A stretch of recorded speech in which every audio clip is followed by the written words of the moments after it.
Today we're tackling a scandal that's equal parts shocking and infuriating. Meghanmarkle gatecrashing the mourning ceremony for the late Dolly Parton, uninvited, only to have Dolly's sister call security on her.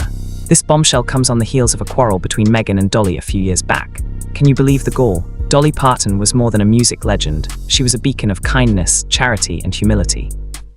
Her mourning should have been a time for genuine grief, not a stage for Meghan's drama. But no, the Duchess of Sussex turned it into her personal circus, disrespecting an icon's memory for what? Clout, revenge. We're not mincing words here. This video is a no-holds-barred critique of Meghan's entitlement, her pattern of intrusion, and her shameless opportunism. We'll break it down with facts, analysis, and the antagonism she deserves. If you're tired of her victim act, hit like, subscribe, and let's expose the truth. Let's kick this off by honoring Dolly Parton properly, because her legacy makes Meghan's actions look even more vile. Dolly rose from humble beginnings in the Smoky Mountains to become a global force, building empires like Dollywood, donating millions to causes like education, literacy programs for kids, and even funding research for the COVID vaccine during one of the world's darkest times. She was the queen of country music, but more than that, she was a unifier, someone who brought people together with her infectious smile, her witty one-liners, and her unwavering commitment to helping others without ever seeking the spotlight for herself. Dolly represented the best of American values: hard work, generosity, and a down-to-earth charm that made everyone feel like family. Her mourning ceremony wasn't some glitzy Hollywood affair.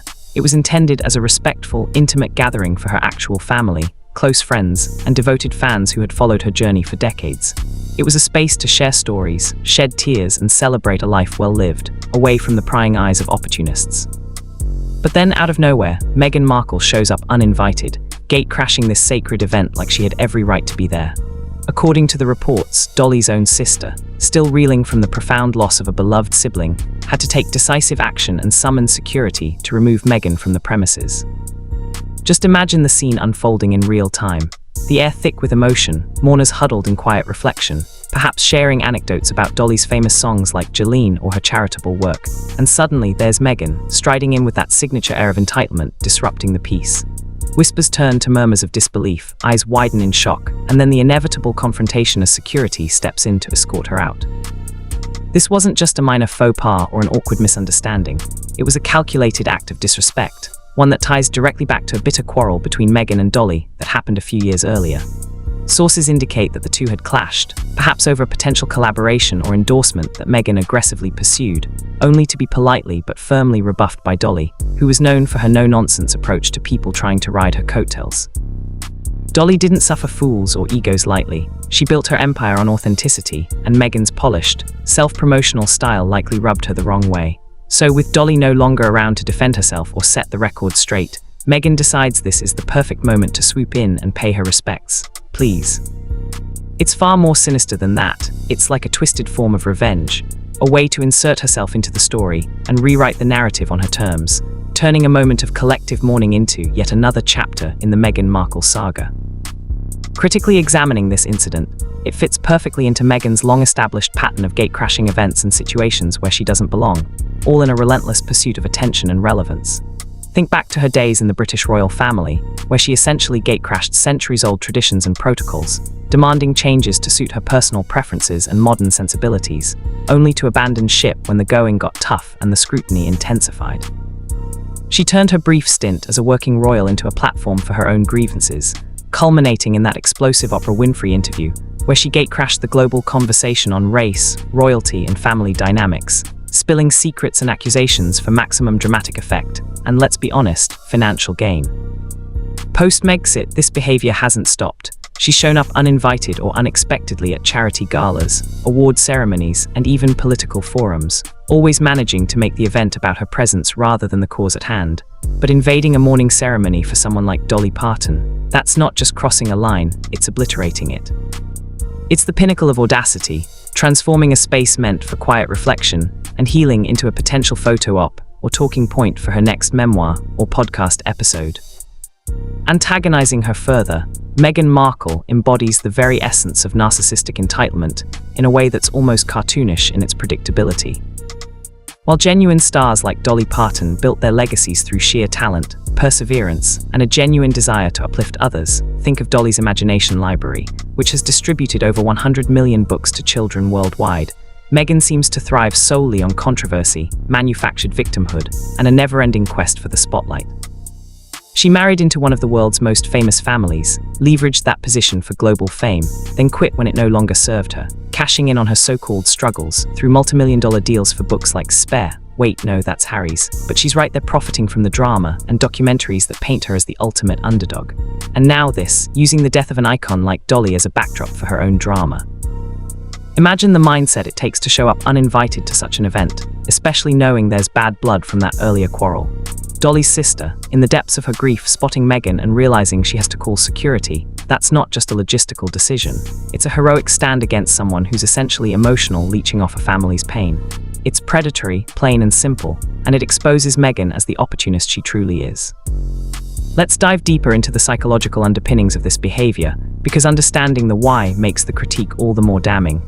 Psychologists often discuss concepts like narcissistic supply, which refers to the constant need for admiration, validation, and attention that fuels individuals with narcissistic tendencies.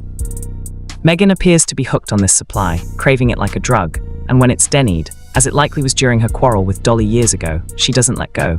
She festers and waits for an opportunity to reclaim it. That quarrel probably bruised her ego deeply. Dolly, with her unshakable confidence and refusal to play into Hollywood games, saw right through Meghan's carefully curated facade of empowerment and activism. Instead of moving on gracefully, Meghan bides her time until Dolly is gone and can't counter her narrative, then gatecrashes the mourning ceremony to position herself as part of the story. It's not about honoring Dolly, it's about feeding that insatiable ego. This mirrors her other personal feuds, like the ongoing fallout with her own father, Thomas Markle, whom she's effectively cut off and then exploited in the media for sympathy points, painting herself as the wounded party while ignoring her role in the rift. Dolly's sister calling security wasn't just practical. It was a powerful rejection of this kind of emotional vampirism, a way to protect the sanctity of the moment from someone who treats grief like a commodity. From a cultural perspective, this incident represents a stark clash of worlds, one that highlights Meghan's flaws in glaring detail. Dolly Parton was a symbol of authentic, inclusive American culture. She championed causes like LGBTQ+ rights and women's empowerment without ever turning it into a lecture or a personal brand. Her music crossed genres and generations, bringing joy and unity in a divided world. Meghan, on the other hand, represents the worst excesses of modern celebrity culture: performative activism, selective feminism that only kicks in when it benefits her personally, and a tendency to co-opt narratives for her own gain. Remember Her Archetypes podcast on Spotify? It was marketed as a platform to empower women through conversations with influential figures, but in reality, it often felt like Meghan interviewing herself through her guests, with her voice dominating the narrative. If the quarrel with Dolly was indeed over something like a guest spot or a joint project, it makes sense. Dolly would have seen it as inauthentic and declined. Why didn't Meghan address this publicly while Dolly was alive, perhaps through a respectful dialogue or even a collaborative effort? Because that wouldn't generate the same level of drama. Instead, she chooses the path of least resistance and maximum impact, showing up uninvited to the mourning, forcing a confrontation, and potentially spinning it later as another example of how she's been mistreated or excluded. To antagonize this even more, let's compare Meghan's behavior to other high-profile celebrity feuds and see how she comes up short every time. Take Taylor Swift's long-running saga with Kanye West. It was messy, public, and full of twists, but both parties eventually showed growth, with Swift channeling the drama into empowering music and West facing consequences for his actions. Or consider Oprah Winfrey, who has navigated disputes with grace and professionalism, using her platform to foster understanding rather than division. Meghan, she doesn't resolve, she escalates. She thrives on the chaos, turning every slight into a global headline. This gate-crashing incident exposes her as nothing more than a social climber who views tragedy as a ladder to climb. Dolly's fans, a loyal and passionate community, aren't having it. Social media is ablaze with comments like, "Meghan has no shame showing up like that," or "Stay away from our queen's memory."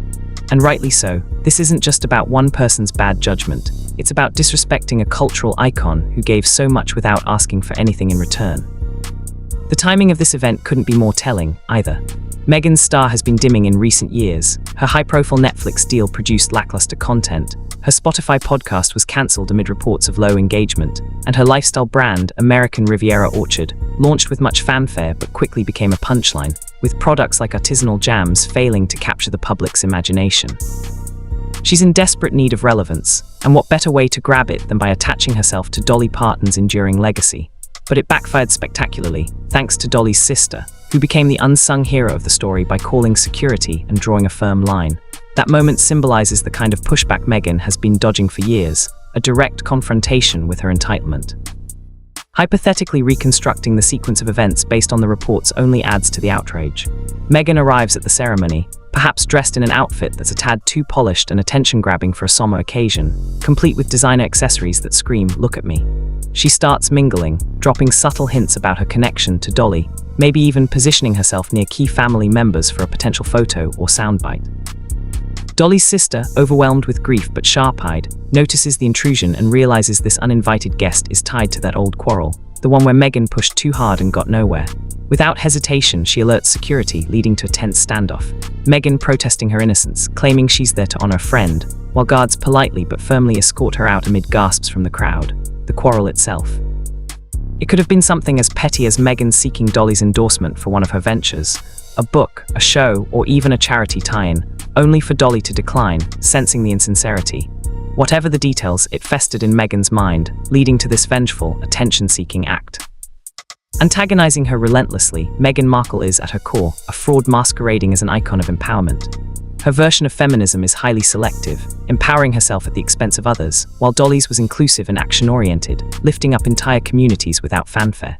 This contrast couldn't be starker. Dolly wrote songs that empowered women for generations, like 9 to 5, which became an anthem for working-class struggles, all while maintaining her humility. Meghan disrupts, divides, and demands applause for it. The gatecrashing is essentially cultural theft, appropriating someone else's pain and legacy for personal gain. In an era dominated by cancel culture, why hasn't Meghan faced real repercussions for this? It's because she hides behind her carefully crafted image as a woke progressive, suing tabloids and controlling the narrative through PR spin. But channels like this one aren't buying it, we're calling it out for what it is. The fan backlash has been particularly satisfying to witness, serving as a collective rebuke to Meghan's antics. Online forums and social media platforms are flooded with memes, threads, and videos roasting her. Meghan trying to gatecrash Dolly's Heaven's security called, or from royal rebel to funeral crasher, Meghan's fall from grace. It's cathartic, a reminder that not everyone is fooled by her tactics. Dolly's supporters, spanning generations and backgrounds, are united in their disdain, emphasizing how this incident tarnishes Meghan's already shaky reputation. It's the kind of organic rejection that no amount of spin can erase. Wrapping this up, folks, Meghanmarkle's uninvited gatecrashing of Dolly Parton's mourning ceremony, leading to Dolly's sister calling security on her, is a damning reveal of her true character. Rooted in their past quarrel, it showcases her entitlement, her habit of intrusion, her narcissism, and her blatant hypocrisy, turning a sacred space of grief into her personal spotlight. This isn't an isolated blunder, it's the story of Meghan's life, always the uninvited guest, always exploiting vulnerable moments for her own gain. Dolly Parton deserved nothing but respect in life and in death, and her sister delivered a form of justice by booting the interloper and protecting that peace. If this critique hit home for you, smash that like button, drop a comment with your thoughts on Meghan's latest fiasco, subscribe for more unfiltered exposés, and share this video with friends who need to hear the unvarnished truth. In a world full of Meghans, strive to be a Dolly, authentic, kind, and fiercely protective of your boundaries. Thanks for watching. I'll catch you in the next one.